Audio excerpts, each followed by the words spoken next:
ختم ہو جائیں گے, دوبارہ ہمارے کیسز کھل جائیں گے, چوری ڈکیتی لوٹ مار کا پیسہ واپس کرنا پڑے گا, اقتدار بھی ہاتھ سے جائے گا. باقی ان کو صرف مسئلہ یہ ہے کہ ان کا اقتدار چلا جائے گا اور پیسہ پاکستان کے اندر چلا جائے گا, اور تیسرا جو پیسے کمانے کا سورس ہے یہ بند ہو جائے گا.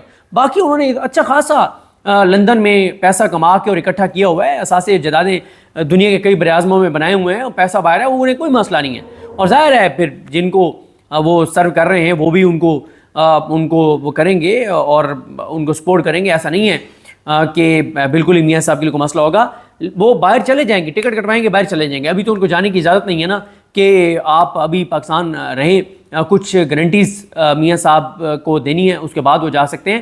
لیکن وہ جب خدا نہ خواستہ یہاں پہ چیزیں ان کی خراب ہوں گی وہ چلے جائیں گے پاکستان سے باہر. ان کے اثاثے باہر, جدادیں باہر, اولادیں باہر, مفادات باہر, کاروبار باہر, علاج باہر, سب کچھ ان کا باہر ہے. پاکستان ان کا کیا ہے؟ پاکستان صرف ان کے پاس اقتدار ہے, اور وہ بھی ان کو بھیک میں دیا گیا اقتدار ہے, ان کو مسلط کیا گیا ہے. عوام نے ان کو ووٹ نہیں دیا, 17 سیٹر پارٹی ہے, عوام نے مسلط کیا ہے. خود نواز شریف نہیں جیتے تو باقی کس نے جیتنا تھا؟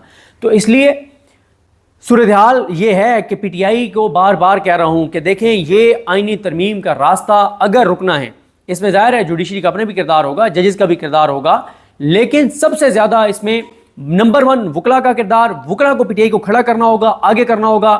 حامد خان صاحب کو فرنٹ پہ آنا ہوگا. منیر ملک صاحب پہلے کہہ چکے ہیں, باقی وکلا پہلے کہہ چکے ہیں, ینگ وکلا پی ٹی آئی کے ساتھ ہیں, عمران خان کے ساتھ ہیں. صرف 5 بڑے نام پی ٹی آئی کو چاہیے جو گراؤنڈ کے اوپر آگے کھڑے ہو جائیں اور کہیں کہ وکلا تحریک اس لمحے سے ہم شروع کر رہے ہیں, یا اعلان کریں کہ 5 دن بعد 6 دن بعد لانگ مارچ کا آغاز کر رہے ہیں لاہور سے, اتنے بجے ہم نکلیں گے. کیا ہوگا؟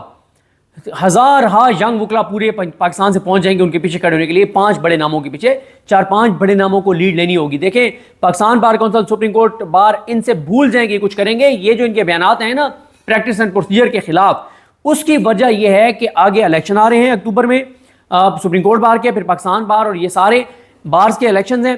یہ اس لیے انہوں نے بیانات دیے ہیں کہ یہ انہیں پتہ ہے کہ اس وقت پی ٹی آئی کا جو نیریٹو ہے, عمران خان کا جو نیریٹو ہے, وہ اتنا اوپر چلا گیا ہے کہ آپ کو لوگوں کو دھوکہ دینے کے لیے کہ نہیں ہم بھی یہی بات کر رہے ہیں کہ یہ پریکٹس اینڈ پروسیجر آئینی, یہ پریکٹس اینڈ پروسیجر جو ایکٹ ہے اس میں ترمیم جو ہے وہ صدارتی آرڈیننس جو ہے اس کی مخالفت کر رہے ہیں. باقی یہ پاکستان بار کونسل بھی حکومت کے ساتھ ہے, سپریم کورٹ بار بھی حکومت کے ساتھ ہے, بالکل یہ حکومت کے خلاف نہیں ہے. ان کو حکومت نے بہت نوازا ہوا ہے, اربوں روپے ان کو دیے ہوئے ہیں, کروڑوں روپے دیے ہوئے ہیں. ابھی ڈی ایچ اے سے معاہدہ کرا کے دیا ہے ان کی کالونی کے لیے, ان کو پلاٹ اور زمینیں ایکوائر کر کے دی ہوئی ہیں عام لوگوں سے, بیچاروں سے. اور اسی طرح سے ان کو ان کے چیمبر کے وکلا کو جج بنانے کی کمٹمنٹ دی ہوئی ہے, اور کچھ ان کے جو پہلے وہ ججز ہیں ان کو نوازا گیا ہے. پھر ان کے کہنے پہ ججز کو نوازا جاتا ہے, ان کے کہنے پہ یہ اٹارنی جنرل آفس میں, ایڈوکیٹ جنرل آفس میں ادھر ہی اپنے وکلا لگواتے ہیں, مطلب عہدوں پہ لگواتے ہیں, اور بہت سے کام کرواتے ہیں, مار دھار, بہت قبضے, یہ وہ سارا کچھ, بہت کچھ جو ہے یہ وکلا تنظیمیں جو ہے ان کے اوپر الزام ہے کہ بہت کچھ کرواتی ہیں, اور جس کے عوض پھر یہ حکومت کو فائدہ دیتی ہیں. اور پھر وکلا تنظیمیں جو ہے نا, جو بڑے بڑے وکیل ہیں, ان کو ایک اور بھی شریف خاندان سے مفاد ہے اور زرداری صاحب سے مفاد ہے, کیونکہ جتنے پاکستان میں 100 بڑے کرپشن اور لوٹ مار کے 100 بڑے اگر کیسز ہیں نا, ان میں سے 70-75 جو ہے وہ پیپلز پارٹی اور نون لیگ کی عام شخصیات کے ہوں گے, ان کے لوگوں کے ہوں گے, ان کے انویسٹرز کے ہوں گے, اور وہ 70-75 جو ہیں وہ پھر ان کو کیسز دیتے ہیں. اب آپ مجھے بتائیں, اگر ایک بڑے وکیل کو بھی کسی ایک بھی چور ڈاکو اور لٹیرے کا 10-10 20-20 کروڑ روپے کا ایک کیس ملا ہوا ہے تو اس کی تو ساری زندگی سنور گئی نا, اسے کیا اس کو اور چاہیے. یعنی 20 کروڑ روپیہ اگر اس کو صرف اس ایک کیس سے ایک چور اور ڈاکو دے رہا ہے تو 20 کروڑ تھوڑا تو نہیں ہوتا. اور پھر ظاہر ہے پھر اس کے چیمبر کے لوگ جو ہیں ان کو سرکاری عہدے بھی اور چیزیں بھی, پھر سینیٹر بھی, اور یہ وہ بڑے معاملات, بڑے ان کے کھانچے ہیں, بڑی چیزیں ہیں, بڑے عوام کے ٹیکس کے پیسوں سے ان کو نوازا جاتا ہے, تو اس لیے وہ تو ان کے ساتھ ہیں. باقی آج کے دن جو ہے ابھی جب آپ یہ ویڈیو دیکھ رہے ہوں گے شاید اس وقت تک آ بھی جائے خبر کہ سپریم کورٹ آف پاکستان میں آج ری کاؤنٹ کے نام پہ نون لیگ کو قاضی صاحب کے اوپر ہے کہ ایک اور سیٹ وہ دے سکتے ہیں, اور ساتھ ہی آج جو ہے وہ لاہور کورٹ میں کچھ عام کیسز لگے ہوئے ہیں, ان کا بھی کچھ دیر میں نتیجہ سامنے آ جائے گا. اور آج ہی پریکٹس اینڈ پروسیجر کے تحت جو کمیٹی ہے اس کا قاضی صاحب نے اجلاس بلایا ہوا ہے. جمعرات کو قاضی صاحب اچانک غائب ہو گئے سپریم کورٹ سے, اور وہ پریکٹس اینڈ پروسیجر کے تحت کمیٹی کا اجلاس نہیں ہوا تھا کہ کہیں منیب اختر صاحب اور منصور علی شاہ صاحب پاکستان بار کونسل کی پٹیشن ٹیک اپ نہ کر لیں. پھر قاضی صاحب غائب رہے. جمعے والے دن آصف کابینہ نے منظوری دی, زرداری نے صدارتی آرڈیننس جاری کیا, قاضی صاحب نے آرڈر جاری کر کے اور امین الدین خان صاحب کو پریکٹس اینڈ پروسیجر کمیٹی کا ممبر بنایا, اجلاس بلایا. منصور علی شاہ صاحب اویلیبل نہیں تھے تو پھر سوموار تک معاملہ گیا, اور آج سوموار ہے, آج اس حوالے سے جو ہے وہ ہوگا پریکٹس اینڈ پروسیجر کمیٹی کا اجلاس ہوگا. تو چیزیں بہت تیزی سے چل رہی ہیں. ایک طرف قاضی صاحب ڈیسپریٹ ہیں. آج اگر ایک سیٹ اور نون لیگ کو مل جاتی ہے تو نون لیگ اور حکومت اور اتحاد کے پاس ٹوٹل 215 ووٹ ہو جائیں گے, اور مولانا اگر ان کا ساتھ دیتے ہیں پھر ہو جائیں گی 223.